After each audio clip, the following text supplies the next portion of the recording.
కింద అన్బీటెడ్ గా ఈ టోర్నమెంట్ మొత్తం ఆడేటువంటి టీమిండియా ఫైనల్స్ లో కూడా అలాంటి ఛాంపియన్ పర్ఫార్మెన్స్ చూపించారు. బీట్ విత్ ద బాల్, తర్వాత bat or with the fielding.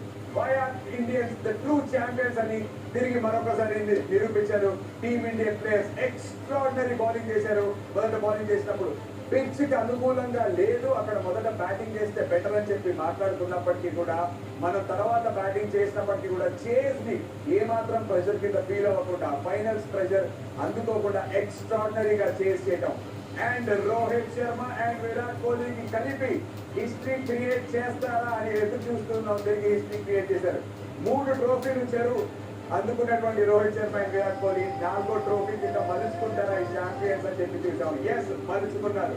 2007, 11, ఆ తర్వాత 2011, 13 అండ్ ఇప్పుడు 25లో తిరిగి ఛాంపియన్స్ గా నిలిచారు. టీమ్ ఇండియన్ ప్లేయర్స్ ఎక్స్ట్రాడినరీగా ఆడారు త్రూ అవుట్ ద టోర్నమెంట్.